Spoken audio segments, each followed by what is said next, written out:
This is a video on trying to save this mower that has been mistreated and worked on by somebody else. I got this several months ago. I don't remember the whole story on it, but there are several things wrong with it, and somebody's worked on it and put things on it that weren't originally there. You can see that it is a TroyBilt TB110 with a 140cc engine. It says it will rear bag mulch and side discharge. I think it's probably a 450. I'm not 100% sure of that. EX engine. The problem is that someone has gone in and changed this to a primer system, but the mower was originally a self-priming mower.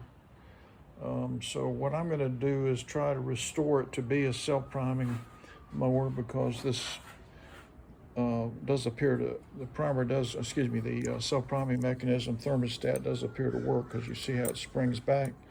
So that means that's going to work. And I just need to find a self-priming carburetor and connect this linkage, get this carburetor off, and put it on another mower that is standard priming type. So this piece here is I'm gonna change that out to where there's not going to be a primer. So that's next. Also, I don't think the tank is original, because usually with the self-priming ones, there's a little breather tube that goes out, but I could be wrong about that. But I did want to show you that I've got the kill cable held down with that clamp there, and it is working, so it's not rusted out. A lot of times I get these and they're so rusted out that they're not going to work. Now this, I see trouble here because this is the governor spring, and obviously it's not attached to the carburetor. It's just hanging here all stretched out. And that looks like that might be a hole in the crankcase. I don't know. Let's see if, I think that stopped, so just never noticed that before. So that's what I'm noticing on it. Also, the rewinder is broken enough to where this piece here, that does appear to work, but that piece fell off, and a lot of times these things get hung up and then they get twisted and hit by the flywheel and torn up, and that one looks like it suffered some damage. You can see I've already taken off the crankshaft nut and removed the starter cup. And the reason I wanted to do that is I wanted to make sure that the flywheel key wasn't sheared, and it's not sheared, but it has been bumped real bad, so that needs to be changed. So I'll need to go in and remove this flywheel. Let me show you how I know that that's been bumped. I'll use a sharp knife here to show clear edges. So that's dead center of the groove.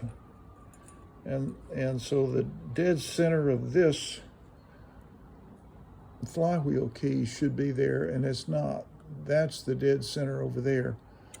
Another way to look at it is this edge right here, that edge and this edge should line up perfectly with the edges of that flywheel key, and as you can see, they do not. This one is pushed that way, and this one is pushed inside the key. So it's been bumped pretty hard. I may be able to save this flywheel key by turning it over. I often do that if they're not sheared, because then they actually fit kind of snug and kind of nice. But this one's been bumped. There, you can really see it clear now. You can see that this edge is not aligning up perfectly with that edge. So the spark's not going to arrive at the correct time. So that flywheel is going to have to come off. And we're going to replace the carburetor, replace that air filter box so it's a self-priming one, and hope for the best. And the other thing I wanted you to see, that I often see on these mowers is, I'm going to tilt this back now, go all the way down with it. And this is what I'm dealing with on the blade. Lots of good string and wire and stuff wound around there. And over time, what that will do is tear up that main seal, and then you'll end up leaking oil because you tear it up. It's from friction. Now right now it's not touching, but over time it will. So now this mower does have compression, and I'll show you that. You can tell that. Now I've got the engine brake down, so I'll be able to turn this blade with my hand. But before I do that, I want to take off this spark plug. I don't think it's gonna, that spark plug is loose too, so no, that'll affect the compression. But it's actually got pretty good compression. I'll show you what I mean by that. So I'm going to turn this, and I'm not feeling much resistance there. Not much resistance there. Come around this way, come around this way. And it's getting ready to get tight and get compression right there. And watch this. I'm going to get my hand out of the way. There we go. So that right there is the compression. See, it's loose, loose, loose, and then you come around, the compression is right there. It kind of snaps there. So that's good. So this mower has potential, but boy, you can really see how misaligned that key is there from that angle. See, so that's got to come off. So we're going to be repairing this rewinder or replacing it, and we're going to get all that stuff off the crankshaft, all those rope and twine and what have you. That wheel's a little damaged. And I noticed when I moved this mower up to look at it, that there's a lot of squeaking going on, so I'm going to clean and lubricate these wheels. But let me set this phone down, and we'll at least get that flywheel off. And kind of start with that, because this mower is not going to run right until we get that dealt with. And what I use is a great big old hammer, and you'll get to see that. That's always fun. So let me get two copper pennies, and they're original copper pennies from probably the early 80s or before. And that protects the threads. Also, to protect the threads, I'm going to put the crankshaft nut on several turns, and that will help as well. In case just in case my strike of the hammer is off a little bit, it'll sort of help protect that. So that's down 4 or 5 turns. All right, so let me go get my copper slugs.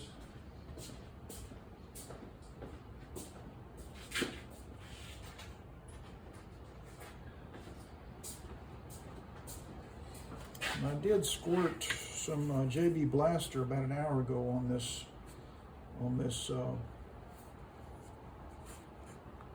on this crankshaft so it kind of soak in there. So there's a couple of those.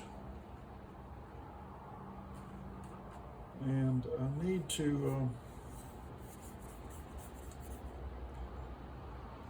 I think I'm going to go ahead and take off this coil and move it out of the way. This mower does have oil in it. In fact, it has probably a little too much oil in it. So I may drain some of that off. I'm taking this off because I got to come in here under here with a big screwdriver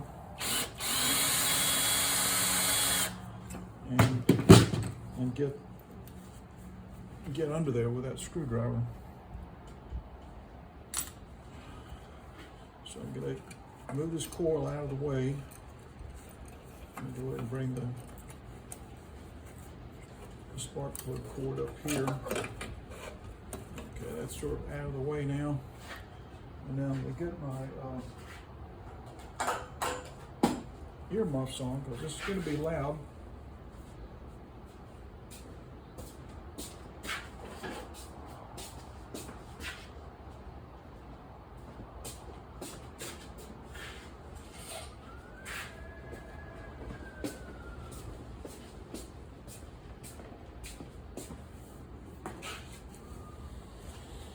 I'm going to come in with this big screwdriver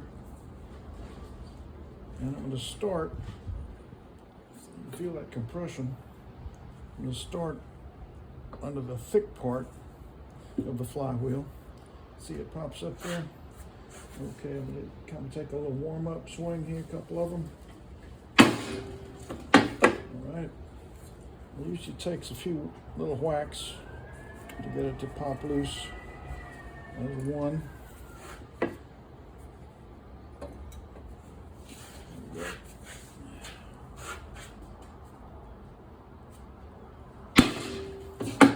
There's two.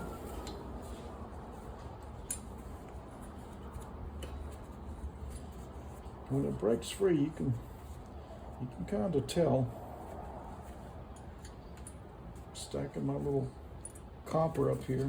It's a softer metal. It's going to help protect those threads.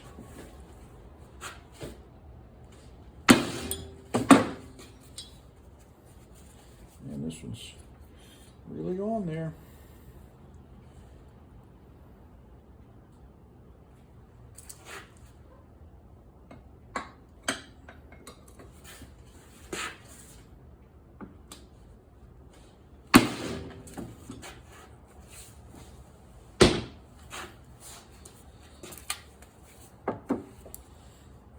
Got the engine brake off, so there's nothing touching this flywheel, and the coil and the engine brake are not touching it.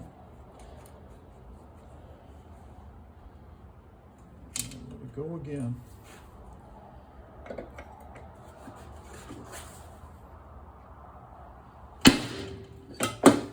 That did it. I don't know if you saw it move or not, but that flywheel is loose now and is going to come off. We'll take a close look at this flywheel key and probably just turn it over. So got that out of there. And I'm flipping the key over right now. Yeah, now I flipped it over. So that'll be touching in a different area. So now I've moved the flywheel to where the edges are perfectly in line. And you can see now this flywheel got bumped. You can see the lines maybe in it. I don't know, maybe that's too hard to see, but I'm going to put it in place now. Ease it back down. Just pushing it with my thumb and forefinger, trying to get it back in place. It doesn't want to go because it's been bumped and it's a little, not exactly perfectly square, but once I get it going, it's going to fit nice and snug in there. I think I had it turned the wrong way. Go again here. I'm going to pull this flywheel up so there's a little more room to work with it. I'm going to ease this flywheel key into place if I can. Get that gap that it's going to fit in. Okay, there we go. It's starting to go in. All right, so let me show you that now.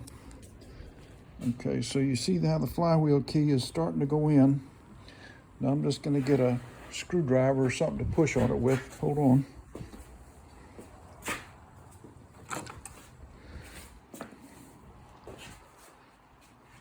Okay, now I'm just going to kind of gently push down on this. Okay. It's snug. I'm going to bounce it a little bit now. See that? And I push a little bit more. Bounce, bounce, bounce. Push a little bit more. There we go. Look at that. Okay, now what I'm hoping to show you is the edges of this flywheel key are perfectly in line now with the edges of the flywheel key grooves. So those edges are perfectly in line there and there. So this spark is going to arrive at the right time each time it rolls around. So now I've got it seated real good, and you can see those edges are in. There we go, look at that. Okay, so that's looking real good. Okay, so what I'm going to do now is reinstall the starter cup and everything. Let me get my gloves on. I apologize for the camera, but I don't have an extra hand. All right, so the starter cup has these little legs, and these legs have to fit in that groove right there on each side. So it needs to go this way, and they're in place, and that is seated. Let me show you what I mean. See, the little plastic leg is right there in that groove. And now I can put the nut back on here. And you want to use a impact wrench for this. And also, it's important to have the engine brake on to give it so the flywheel key doesn't just turn freely around. That'll help snug it up. Okay. So now I can go ahead and tighten this with my impact wrench, which is this big old baby, with a 15/16, I believe, socket. All right, that's going to be on there nice and snug. And my engine brake was on, but I've got to bring it back off because I'm going to be turning this wheel to reset the air gap on this coil. So I've got to get my little clamp back on there. And now this will turn. And I'll reset the air gap. But that's enough for now. We'll come back and do that together.